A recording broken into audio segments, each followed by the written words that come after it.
बढ़ते हैं।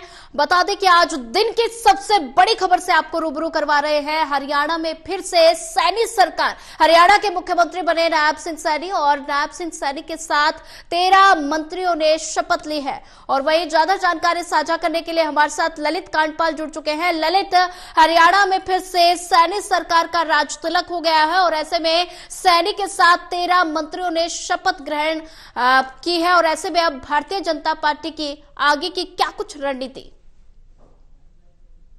देखिए सोनिया, आज शपथ लेने के बाद जो है नायब सिंह सैनी जो हैं 12वें मुख्यमंत्री के तौर पर आज वो एस्टेब्लिश हो गए हैं और आज से वो अपना कामकाज शुरू कर देंगे। जैसे ही रजिस्टर में साइन होते हैं शपथ लेने के बाद, वैसे ही मुख्यमंत्री पद का वो एक तरह से लायबल हो गए हैं और अब वो मुख्यमंत्री हैं राज्य के। उनके साथ तकरीबन 14 लोगों ने जो है आज वो शपथ ली है। उनके साथ आज कई मंत्रियों ने जो है शपथ ली है, जिसमें तकरीबन 8 कैबिनेट मंत्री हैं और 6 जो है वो राज्य मंत्री बनाए गए हैं। तो ये पूरा जो एक समीकरण बना है आज हरियाणा सरकार का, इस सरकार में कई मंत्रियों को शामिल किया गया है। और अब बात है जहां तक कि भारतीय जनता पार्टी के हरियाणा में अपनी रणनीति को लेकर, तो भारतीय जनता पार्टी जो है हरियाणा में अपनी रणनीति को अब आगे बढ़ाने को लेकर काम करेगी जी। मैनिफेस्टो में जितने वादे किए गए हैं उन वादों को पूरा करेगी। उन वादों को पूरा करना भी इतना आसान काम नहीं है, उसमें काफी सारा एक्सपेंडिचर चाहिए सरकार को, बड़ा बजट चाहिए। उस बजट का इंतजाम करना, उस बजट के लिए पहले आमदनी जुटाना, उसके बाद उसको खर्च करना, तो ये काफी सारी चीजें हैं जिसको लेकर अब नायब सिंह सैनी के सर पर जो है जो ताज है, जो मुख्यमंत्री का ताज है, उस ताज का उन्होंने एक तरह से मान रखते हुए उसको सही तरीके से अपनी व्यवस्था बनानी है, जिससे कि राज्य भी प्रोग्रेस करे, घोषणा पत्र के वादे भी पूरे हो और इसके अतिरिक्त जो रोजगार से लेकर अग्निवीरों को नौकरी देने की गारंटी है, सारे काम जो हैं वो सारे पूरे हो सके। और कुल मिलाकर अगर देखा जाए तो जिस तरीके की परिस्थितियां अभी हैं, वहां पर जिस तरीके का बहुमत उनकी सरकार को मिला है, ऐसे में उनकी जिम्मेदारियां और बढ़ जाती हैं। अब देखना यह होगा कि वो कैसे अपनी जिम्मेदारियों को पूरा करते हैं। जी ललित कांडपाल, अगर बात की जाए, जैसा कि अभी आपने जिक्र किया मैनिफेस्टो का, तो मैनिफेस्टो में तमाम वादे किए गए जनता के साथ, तो ऐसे में अगर विपक्ष की बात की जाए तो विपक्ष ने इस चुनाव में जमकर कई मुद्दों को उठाया। पहलवान की अगर बात की जाए, अग्निवीर की अगर बात की जाए, किसानों की अगर बात की जाए, तो जमकर विपक्ष ने इन मुद्दों को भुनाया है। ऐसे में भारतीय जनता पार्टी के सामने अब क्या कुछ चुनौतियां?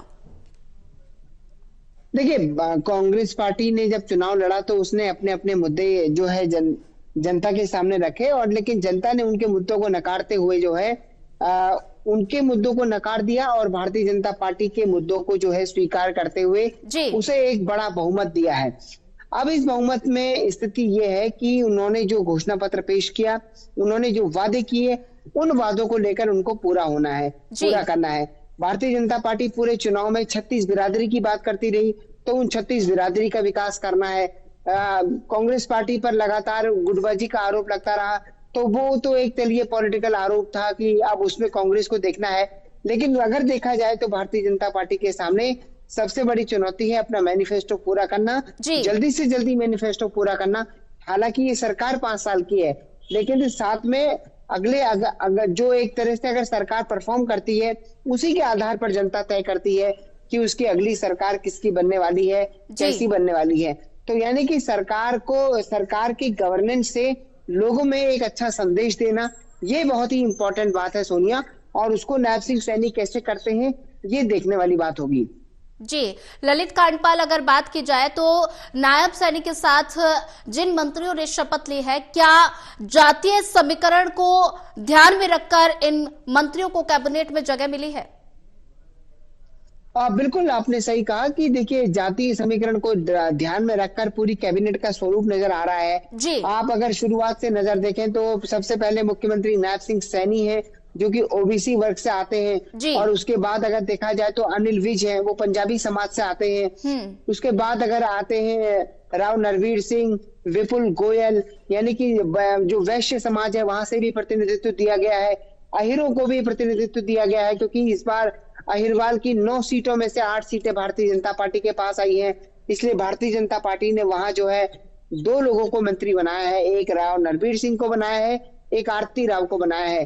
साथ ही अगर आप उधर चले जाए, श्रुति चौधरी को भी मंत्री बनाया गया है। इसके अलावा राजेश नागर को बनाया गया है, गौरव गौतम को बनाया गया है, कई सारे और नाम हैं जिनको सबको यहाँ पर मंत्री बनाया गया है। और पूरा समीकरण साधने की कोशिश की है भारतीय जनता पार्टी ने अपने इस मंत्रिमंडल के जरिए। अब देखना ये होगा कि जातिगत समीकरण तो सध गए हैं और उसको लेकर अब एक तरह से विपक्ष की आलोचना का भी शिकार वो नहीं होंगे। लेकिन सबसे बड़ी अहम बात यह है कि जिस तरीके से ये पूरी कैबिनेट बनी है, उस कैबिनेट में अब ये काम कैसा करती है, ये काम कैसा डिलीवर करती है, क्योंकि हर जगह बहुत समस्याएं हो रही हैं। कहीं आप साउथ हरियाणा आ जाइए, मिडिल हरियाणा चले जाइए, नॉर्थ हरियाणा चले जाइए, कहीं पर भी आप जाइए, बुनियादी समस्याएं बहुत ज्यादा बढ़ी हुई है। और ये समस्याएं तब बढ़ी हुई है जब इससे पहले भी भारतीय जनता पार्टी की सरकार थी। तो हरियाणा की जनता ने तो भारतीय जनता पार्टी की सरकार पर एक बड़ा भरोसा जताया है। 5 साल पहले, पिछले 10 साल से सरकार देखने के बावजूद जो है इस बार फिर मौका दिया है। और ऐसा पहली बार हो रहा है कि जब हरियाणा में तीसरी बार किसी पार्टी की सरकार बनी हो। जी ललित कांडपाल, अगर बात की जाए तो सैनी सरकार का राज तिलक भी हो गया और शपथ ग्रहण समारोह भी संपन्न हो गया। ऐसे में एनडीए और विधायक दल की जो बैठक होगी, उस बैठक को लेकर आपके पास क्या कुछ जानकारी है? देखिए, वो बैठक जो है उसमें सारे मुख्यमंत्री के पहुंचने का सिलसिला लगातार जारी है और अब से थोड़ी देर बाद यानी कि वो बैठक शुरू भी हो चुकी है। अब वहां पर जो बैठक है वो तकरीबन 3 से 7 बजे तक चलनी है। होटल ललित में ये बैठक हो रही है और वहां पर बैठक होने के बाद जो है इस बैठक में कई सारे मुद्दों पर चर्चा की जाएगी।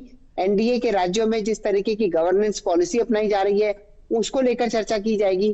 किसी राज्य में कोई बहुत बेहतर काम हो रहा है तो उसको लेकर जो है चर्चा की जाएगी और क्या उसको दूसरे राज्यों में उतारा जा सकता है।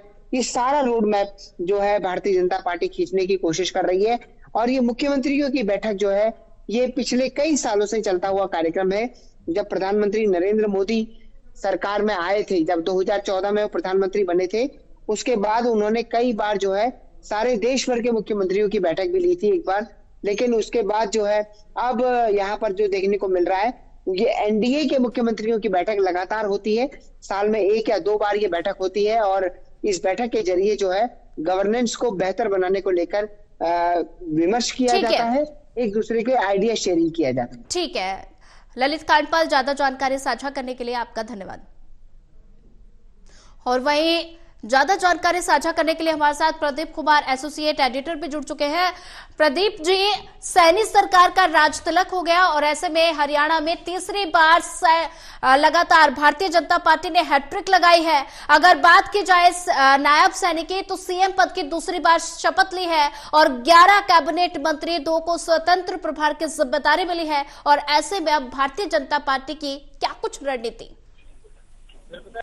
देखिए, जिस तरीके से हरियाणा का चुनावी रिजल्ट रहा और उसके बाद जो शपथ ग्रहण समारोह, इसमें सभी वर्गों को साधने की कोशिश बीजेपी ने की है। शपथ ग्रहण समारोह के जरिए एक बड़ा मैसेज दिया है। आज का दिन खास है क्योंकि वाल्मीकि जयंती और इस पर्व पर एक वर्ग विशेष को लेकर जिस तरीके से मैसेज दिया गया है, ये मैसेज भी सामने आया। तो ये जरूर है कि चुनावी टाइमिंग में जिस तरीके से बार पलटवार हुए, वादे हुए, चुनावी वादे हुए, अब चुनावी वायदों की परीक्षा की घड़ी वो सामने देखने को मिलेगी क्योंकि मंत्रिमंडल का गठन हो गया है। नायब सैनी मंत्रिमंडल, उसमें जो अनुभवी चेहरे, युवा चेहरे वो सामने आ गए हैं और कई चौंकाने वाले चेहरे भी इसमें देखने को मिले हैं। तो ये जरूर है कि एक बेहतर कॉम्बिनेशन के साथ, कास्ट कॉम्बिनेशन के साथ टीम का गठन यहाँ पर नायब सैनी ने किया है और इस तरह से ये कैबिनेट का गठन है जिसमें जो चुनावी परिणाम उसकी झलक मिले, सभी वर्गों को इसका एक मैसेज दो, उनका प्रतिनिधित्व हो और इसलिए हर वर्ग को उनके नेता को प्रतिनिधित्व देने की कोशिश यहाँ पर की गई है। तो ये जरूर है कि ऐसे वक्त जब राजनीतिक तौर पर हमने देखा है कि चुनावी टाइमिंग में जो वादे किए गए और जो संकल्प पत्र जारी किया गया था, 2 दिन का एजेंडा रोड मैप पर सेट करेगी बीजेपी और रोजगार को प्राथमिकता, युवाओं और महिलाओं के लिए जो वादे किए गए हैं उनको पूरा करने को प्राथमिकता दी जाएगी। किसानों के लिए जो घोषणाएं की गई हैं उन पर अमल किया जाएगा। अन्य जो बड़े वादे किए गए हैं उन पर अब अमल तेजी के साथ करती हुई नायब सैनी सरकार देखने को मिलेगी। जी प्रदीप कुमार जी, ज्यादा जानकारी साझा करने के लिए आपका धन्यवाद।